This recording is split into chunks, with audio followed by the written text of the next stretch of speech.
busca alternativas, busca remontagem e tal. Fora isso, alguma outra novidade para o dia de hoje, Gris? Você que é sempre muito bem informado. Ô Everton, não, né? O Cruzeiro já anunciou, né, o novo patrocinador, né? A PixBet. Vai ter também um banco que deve ser anunciado ainda nessa semana.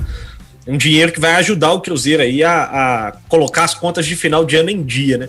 Eu vi muita gente falando que esse dinheiro vai servir para pagar o transfer ban. Eu confesso que não acredito, viu, Everton? Porque, sinceramente, assim, hoje, patrocínio master do Cruzeiro, eu não tenho esse valor, né? Mas eu chuto que o patrocínio master do Cruzeiro não pague o transfer ban, né? Não tenha volume financeiro hoje para pagar o transfer ban. O clube que está na Série B, que está vivendo todas as dificuldades que a gente sabe que está vivendo. É evidente que ainda é uma grande marca, né? Mas é evidente também que esse valor caiu nos últimos anos. Então, acredito que possa ser um dinheiro aí para ajudar a aliviar um pouco a questão do final de ano aí. Tem férias, 13º para pagar. A gente sabe que é um mês muito difícil para os clubes, porque não tem renda, né? Não tem jogo, não tem nada acontecendo, você tem só despesa. Mas, enfim, é uma boa notícia aí para o Cruzeiro hoje, esse novo patrocínio, esses 2 novos patrocínios que vão ajudar, mas o clube ainda certamente vai precisar de uma outra solução, né, para a questão do pagamento do transfer ban e para ter um início de 2022 conseguindo respirar até que a SAF tenha novidades, né? Não vai ter, Everton, antes de março, abril, muito pouco provável que o Cruzeiro tenha alguma grande novidade aí no sentido da SAF. Vai ter que correr com as próprias pernas aí e aguentar o máximo que der até que chegue o tal investidor, né?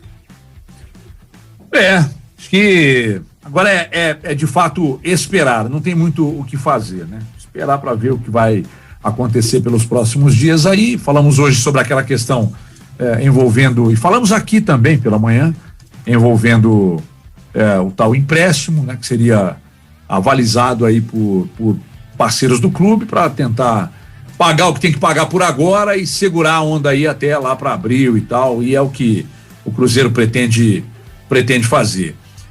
Ô Gomide, ainda sobre o Cruzeiro, de acordo com o site Globoesporte.com, lateral direito Norberto, mais um jogador que não fica no Cruzeiro para a próxima temporada, tem contrato até o final de novembro. Aliás, todos os contratos, os jogadores que têm contratos até o final desse ano, a informação é que nenhum ficaria, né? Não sei se até agora algum confirmou permanência, parece que não, os contratos estão vencendo e o Cruzeiro tá liberando todo mundo.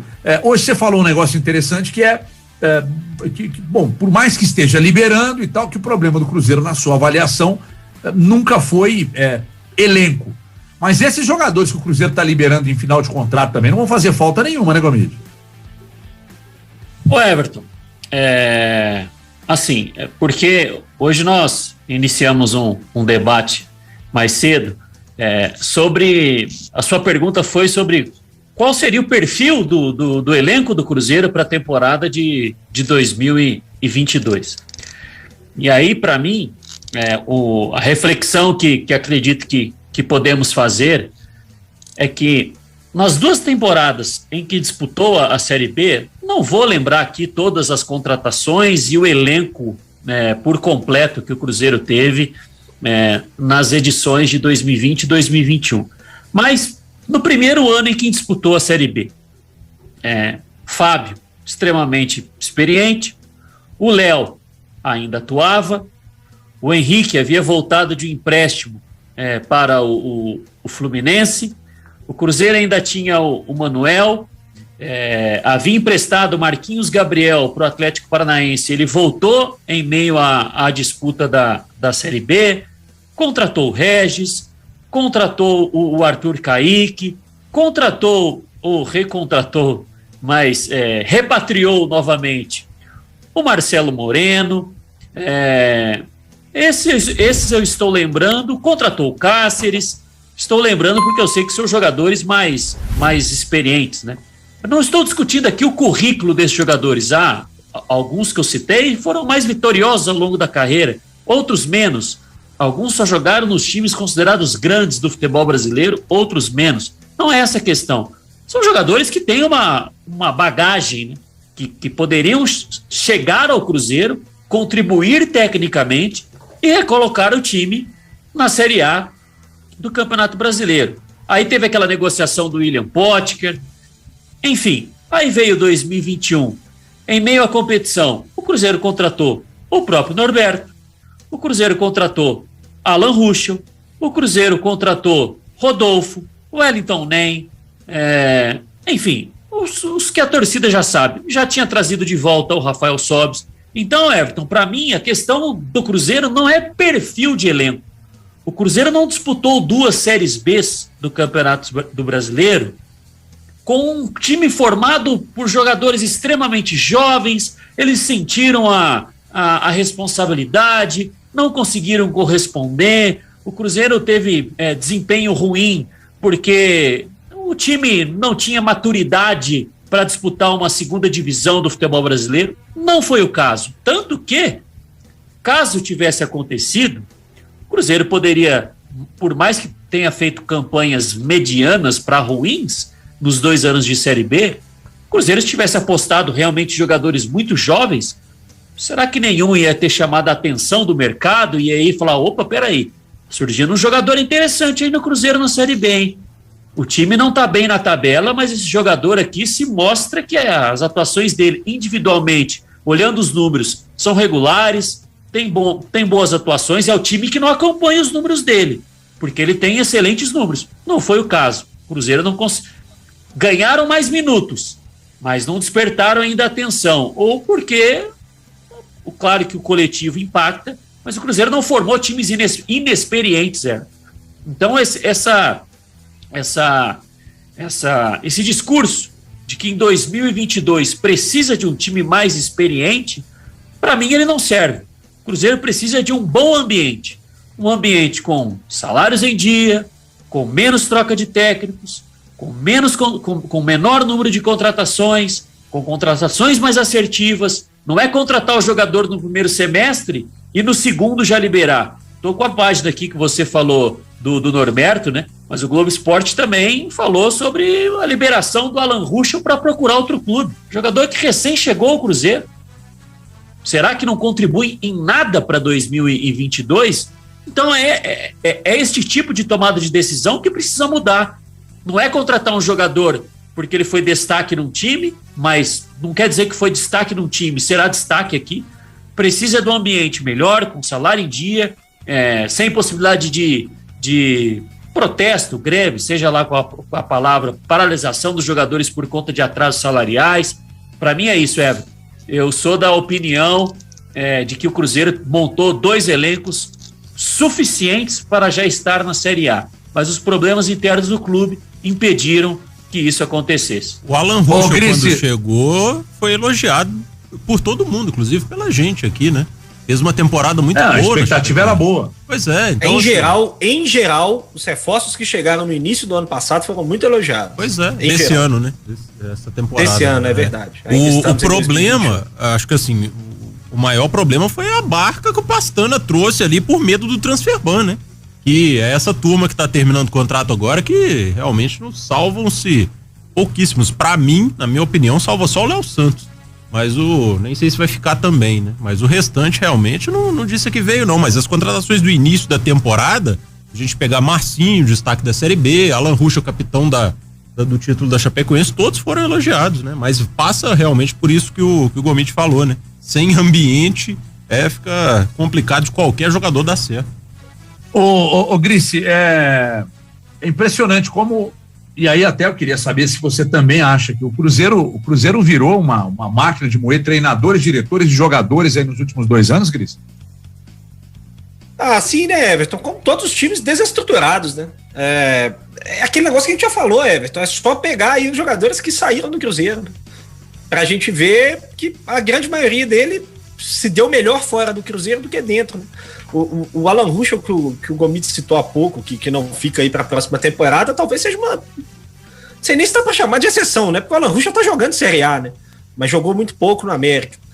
Mas assim, o Cruzeiro saiu muito jogador do Cruzeiro. Alguns que a torcida olhava e falava assim, esse cara não serve para Cruzeiro, e estão jogando Série A. Alguns jogando muito pouco, né? Por exemplo, o Ayrton foi pro Ceará.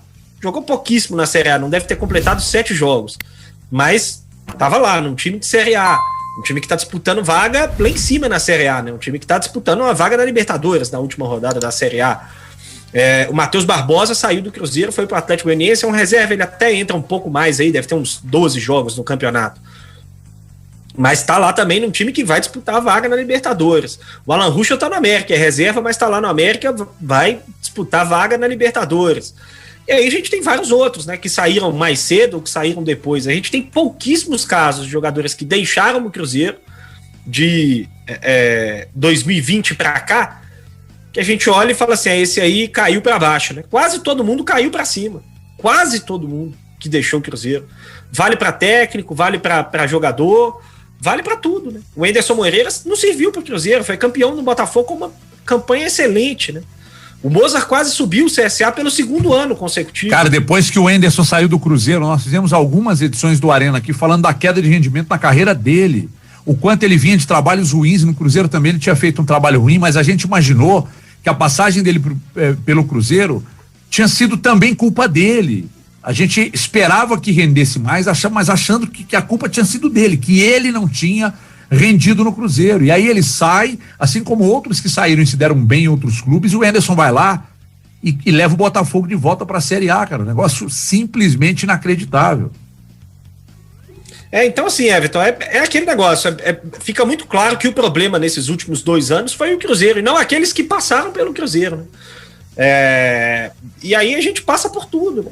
Jogadores, até os próprios diretores, né, de futebol, que tem ali a qualidade questionável, né, alguns deles que passaram por aí, mas que não são os maiores culpados, né? Toda uma estrutura que não permitia que nada acontecesse. É aquilo que o Gomit falou, se a gente for olhar para o elenco, o elenco de 2020 era suficiente para brigar, para tentar subir. O elenco de 2021 era suficiente para brigar, para subir. Os técnicos que o Cruzeiro contratou, salvo ali um ou outro erro que de fato não era o momento, né? Mas foram suficientes para que o Cruzeiro brigasse mais em cima na tabela, mas precisa ter toda uma estrutura. E é isso que a gente que fala-se muito da questão da SAF, né? Porque muita gente acha que piscou o dedo, virou SAF e acabaram os seus problemas. A partir de hoje o clube vai ser profissional, vai ser estruturado e tudo mais, e não é assim que a banda toca, né? Fala-se muito da questão do tal profissionalismo, mas existem profissionais bons e ruins, né? Tem muita gente que vai contratar um profissional no mercado e contrata um profissional ruim, e aí depois arrepende, tem que trocar e tudo mais, e é profissional, é da área e tudo mais. Então acho que fazer boas escolhas é fundamental para o Cruzeiro, né? O Cruzeiro precisa gastar menos, gastar de forma mais inteligente, ser mais assertivo nas contratações e principalmente acreditar um pouco mais no que ele traçar, né? Não estou dizendo aqui que precisa ser cego de fazer um planejamento no início do ano e mesmo que as coisas forem dando errado ao longo do ano, continuar com ele até o final, mas o Cruzeiro precisa acreditar um pouco mais nos processos, né? Precisa ter um pouco mais de processo, dar andamento um pouco mais nas coisas. E por isso eu acho que a permanência do Luxemburgo para esse ano é muito boa. O Luxemburgo tem todos os problemas que a gente sabe que tem hoje em relação à capacidade ali de encontrar soluções para os problemas do time, né? O Luxemburgo hoje não é mais o Luxemburgo de 2003, que foi campeão da Tríplice Coroa com o Cruzeiro, que foi para o Real Madrid, que empilhou um monte de trabalho bom seguido na carreira. Não é mais esse treinador. Mas eu acho que o fato de ter uma pontinha de continuidade nos processos pelo qual o Cruzeiro está passando, eu acho que é muito positivo. Agora, o que vai se dar a partir daí para 2022? A gente vai precisar ter muita paciência, até porque, repito, né, Everton, o Cruzeiro vai passar por uma grande mudança em 2022. Vai passar. Se vai ser uma mudança para melhor, para pior, se vai mudar completamente a forma de gestão ou se vai manter algo parecido, a gente não sabe. Mas a gente pode garantir hoje que o Cruzeiro vai passar por uma grande mudança. Ele vai passar a ter um dono, alguém que vai colocar um dinheiro, vai ser responsável por esse dinheiro e vai tomar as decisões dentro do clube. Então, essa decisão, essa mudança, ela pode ser muito impactante, pro bem ou pro mal. E quando a gente fala aqui, não tá torcendo contra, não é nada disso, mas é porque não tem nada que garanta que essa mudança vá ser boa para o Cruzeiro. Não existe essa garantia. Não é papel da imprensa torcer contra ou a favor, não, viu, Gris? Pois é. Esse papo é chatíssimo, sabe? Exatamente. Você não pode fazer uma crítica que você está torcendo contra. E isso é muito chato. Não é papel da imprensa torcer contra ou a favor, é informar. Você busca a informação, traz aqui a informação e emite uma opinião em cima da informação que você tem. Isso é muito chato, cara. Nossa. Então, assim, Everton, o que a gente tem hoje é só a questão da mudança. Provavelmente vai entrar um dinheiro no Cruzeiro e o Cruzeiro vai passar por uma mudança. Ele provavelmente vai passar a ser gerido de uma forma mais profissional, porque vai ter alguém ali que vai precisar defender o investimento dele, né? Mas daí a dizer que tudo vai dar certo ainda é muito cedo. Acho que a gente vai precisar analisar o Cruzeiro de 2022 com muita calma. Calma que eu tenho visto que algumas pessoas não têm tido, tanto para o bem quanto para o mal. Muita gente muito pessimista com algo que ainda nem sabe como vai ser, e muita gente também otimista em excesso com algo que a gente ainda não sabe como vai ser. Oi, pois não, Gomes? Até porque tem um ponto que para mim também ele entra no debate, né? É que não só para a entrevista que nos concedeu, o Luxemburgo, ele fala sobre um time perfil Série A, mas que vai disputar a Série B. Aí eu estou falando a minha interpretação sobre isso. Eu tenho uma grande dúvida do que pode se interpretar sobre o que é um time perfil Série A. Porque existe a possibilidade, e o futebol ele nos dá N exemplos, de dois times obterem os mesmos resultados, sejam eles bons ou sejam eles ruins, ou um bom resultado ou um mau resultado, resumindo-se a uma temporada. Há como alcançar o mesmo objetivo através de diferentes processos que os clubes desencadeiam dentro da instituição. Você vai me dizer que o Grêmio ele não tem um time perfil Série A? Ele tem um time completamente perfil Série A. E ele pode ser rebaixado contra o Atlético na próxima quinta-feira. Se nós compararmos o elenco do Grêmio com o da Chapecoense, a gente fala assim, mas o da Chapecoense, esse perfil é Série B. Por isso que ele caiu. Se a gente comparar com o do Cuiabá, que foi a 46 pontos vencendo o Fortaleza. O Cuiabá manteve o Rafael Gava, manteve o Gênison, entre outros jogadores que estiveram lá na temporada do acesso. Aí contratou o Felipe Marques, um jogador que não costuma jogar Série A, foi lá no Flamengo, buscou o PP, que estava em final de contrato, mas não é um jogador rodado, contratou o Max por empréstimo, tem o lateral também, João Lucas, que acho que é também por empréstimo do Flamengo, também não é um jogador rodado. Se a gente for ver o elenco do Cuiabá, nós vamos, se for para resumir assim, taxar, o Cuiabá tem um elenco Série B. E vai ficar na Série A, muito provavelmente. Então, taxar um perfil de perfil Série A, perfil Série B, para mim já é algo que eu não entendo. Realmente, não entendo. É possível se ter um elenco mediano, mais barato, mas que o clube, como eu falei, dá uma estrutura para os jogadores, como o Cuiabá deve estar dando uma estrutura melhor do que a da Chapecoense, do que dá o Sport, para atingir o resultado, o objetivo dessas três equipes, que era o mesmo ao longo do Brasileirão, que era a permanência na elite. O próprio Juventude, ele tem um elenco, com todo respeito, limitado, mas pode ser que consiga se salvar aí, dependendo de uma combinação de resultados, né? Mas vai conseguir, com um elenco mais modesto, vai conseguir um resultado que o Grêmio, com uma das folhas salariais mais caras do futebol brasileiro atualmente, vai para a segunda divisão, muito provavelmente. Então o Cruzeiro ele montou elencos que já tinha perfil de Série A. Arthur Caí, que estava mais acostumado a jogar Série A do que a Série B, os que eu citei aqui, Regis, entre outros, né?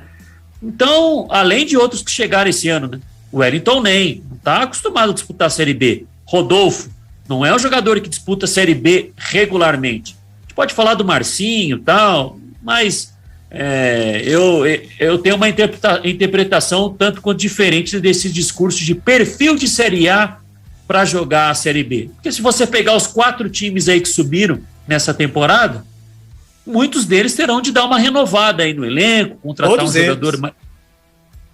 ou não vão fazer nenhuma loucura, porque sabem que não tem dinheiro. Fala assim, subimos, mas o clube... Por exemplo, o Botafogo. O Botafogo não tem dinheiro para montar um elenco mais caro. É claro que a receita na Série A ela é maior por conta da televisão, possíveis patrocinadores, se tornar SAF. Mas o Botafogo não pode chegar agora em janeiro e mudar completamente o perfil do elenco, falar, Anderson, agora o seu elenco é esse aqui. E aí contratar jogadores que a gente está acostumado a ver rodar em times da Série A. Não tem condição financeira. O Botafogo subiu e muito provavelmente vai lutar arduamente para não cair em 2023. E assim é o Goiás, e assim é o Avaí, e assim será o Coritiba, porque são todos times que vêm aí em processo de reestruturação financeira. Eu só acho assim, o Everton, que eu acho que é importante a gente deixar claro que esse papo de time de Série A é só um discurso, né? É só um discurso. Não dá, mas tem um detalhe. Peraí, mas tem um detalhe. Que o Gomide falou. Até porque, Everton, vamos lá, né? O Cruzeiro já contratou o Maicon, que é um jogador aí que jogou Série A a vida inteira, mas que não tem mercado hoje, né? Ele veio para o Cruzeiro porque não tem mercado. Você não viu nenhum outro time falando na contratação do Maicon. Você não viu aí os grandes clubes do futebol brasileiro tentando a contratação do Maicon e perdendo para o Cruzeiro. Mas você acha que não teria nesses times de menor expressão da Série A? Não sei, sinceramente, Ale. Sinceramente, não sei. Pode ser que arrumasse, mas aí, assim, não era para jogar nos melhores times, não era para ser titular, provavelmente, em time mesmo de menor expressão. Então, assim, não é um jogador de Série A que o Cruzeiro está contratando, é um jogador que não teve espaço para ir na Série A, e por isso está vindo para o Cruzeiro. O Cruzeiro contratou o Matheus Costa, zagueiro, que está vindo do Ituano, que jogou a Série C do Campeonato Brasileiro. É Matheus Costa mesmo, né? Matheus Silva. Matheus, zagueiro lá do Ituano. Até separei uns vídeos dele para ver depois, mas não assisti ainda. Mas jogou a Série C pelo Ituano. O Cruzeiro tá falando no Edu, que foi artilheiro da Série B pelo Brusque. Então, assim, teve aqueles nomes que foram ventilados e tudo mais, e que é um sonho do Cruzeiro, e que se puder trazer, vai trazer, né? William Bigode, Ricardo Goulart, uma série de outros nomes. Ramon Ábila, falaram no Ábila. Ramon Ábila, Esses nomes que pintaram, é lógico que se não encontrarem mercado, como não encontrou o Ramon, eles podem entrar na mira do Cruzeiro, vir para o Cruzeiro e se tornarem ali uma espécie de referência técnica. Mas isso é uma possibilidade. O que o Cruzeiro está de olho no mercado são jogadores que o Cruzeiro tem condição de trazer hoje e que não são esses jogadores de Série A, né? O Cruzeiro ainda tem expectativa de contar com o William pro ano que vem. Conversei hoje de novo com uma pessoa que me disse que o Cruzeiro segue ali monitorando, conversando com o William, tentando entender qual que é a situação e tudo mais. Mas o Santos já desistiu do William porque viu que não vai ter capacidade financeira. Será que o Cruzeiro vai ter? Aí é aquilo que a gente fala, talvez tenha lá na frente, o investidor chegou, vai colocar um pouco mais de dinheiro, quer trazer um jogador um pouco mais experiente, o William não encontrou um outro mercado na Série A, abre mão de alguma coisinha ali para voltar para o Cruzeiro e volta. Pode acontecer? Pode, é claro que pode. Mas não dá para achar que o Cruzeiro vai pegar o mercado de Série A, mapear aqueles jogadores, mesmo que estão com pouco espaço, que estão jogando pouco, e vai chegar lá e vai contratar. Teve gente falando que o Cruzeiro ia contratar o Felipe Melo, sabe? Assim, coisa que não faz o menor 400 milhas por mês. 450. Ah, então subiu mais 50, desculpa. Assim, recebeu proposta do Inter, recebeu proposta do Fluminense, o Cruzeiro não consegue competir com esses times. Não adianta achar que o Cruzeiro vai competir. Não vai por uma série de fatores. O principal deles, é claro, que é o financeiro. Então, acho que esse papo de discurso, esse papo de que vamos montar um time de Série A, é muito mais um discurso, até motivacional mesmo. O Luxemburgo não é bobo, né? O Luxemburgo não é bobo. Ele sabe o peso dele chegar e falar assim, vamos montar um time de Série A para jogar a Série B, e o peso de chegar e falar assim, gente, ano que vem a coisa tende a ser pior que esse ano, nós vamos ter que montar um time com o que der aí, vai ser o que sobrar no mercado, a gente vai lá e vai buscar. Ele sabe o peso disso, o peso do discurso. O Luxemburgo sabe muito bem, é o que ele usa de melhor hoje, talvez, no trabalho dele, é o peso do discurso. O discurso dele no vestiário, o discurso dele com a torcida. O Luxemburgo foi, nessa reta final de Série B, o técnico do Cruzeiro, ele foi o presidente do Cruzeiro, ele foi o assessor de imprensa do Cruzeiro. Tinha vídeo do Luxemburgo 3 vezes por semana, falando com o torcedor. Né? Muito parte da mobilização que aconteceu na reta final da Série B, para ir ao Mineirão, para encher o Mineirão mesmo com o Cruzeiro não disputando mais nada, partiu desses discursos do Luxemburgo. Então, assim, o Luxemburgo sabe que o discurso tem uma importância. O que a gente precisa ter cuidado é separar o discurso da realidade. Não dá para ouvir o Luxemburgo falando que o Cruzeiro vai montar um time de Série A, e achar que o Cruzeiro vai chegar e vai sair atropelando todo mundo no mercado no ano que vem, porque não é a realidade. Mesmo depois da chegada do investidor. Mesmo depois da chegada do investidor, vai investir aí 300, 400, 500, 600 milhões, a gente não sabe quanto, mas mesmo depois desse dinheiro injetado, eu não acredito que o Cruzeiro vá chegar ao mercado e sair contratando jogador caro de Série A de Campeonato Brasileiro. Pois é, então essa informação que chega de que é possível que os investidores trabalhem mais na formação de atletas do que em montagem de times mais cascudos é uma possibilidade de uma linha de investidores atuar desse jeito, então, Gris. Claro, ninguém sabe, Everton, quem vai ser o investidor, ainda nem o Cruzeiro, né? O processo que vai acontecer agora o Cruzeiro está amadurecendo aí no dia 17, e aí a partir de final de dezembro, provavelmente início de janeiro, o Cruzeiro vai se abrir para receber as propostas. Né, a receber os verdadeiros interessados. Ele já tem ali alguns grupos que falaram, acho que vou olhar melhor, tem interesse e tudo mais, mas aí ele vai abrir de fato para as propostas, provavelmente em janeiro, e é claro que ele não vai avaliar só quanto de dinheiro vai entrar, né? Não é só vamos vender porque oferecer mais dinheiro, não é isso, porque além da oferta financeira, vai existir também a oferta de como pretende gerir o clube. Não, a partir de agora eu vou trabalhar só na base, eu vou pegar esse dinheiro todo, vou investir no CT, vou formar jogador, e daqui a 10 anos eu vou vender esses jogadores. Ou pode chegar alguém que falar assim, não, eu quero resultado rápido, eu vou contratar os jogadores melhores para subir rápido, e aí depois o segundo passo é estruturar a base. É uma possibilidade. Então hoje não tem como a gente saber que tipo de perfil. Agora, certamente vai ser alguém que vai estar interessado em investir em jogador para vender e ganhar dinheiro, né, Everton? Porque vai assumir um clube com uma dívida gigantesca e vai precisar colocar dinheiro no caixa, né? Fazer o clube rodar.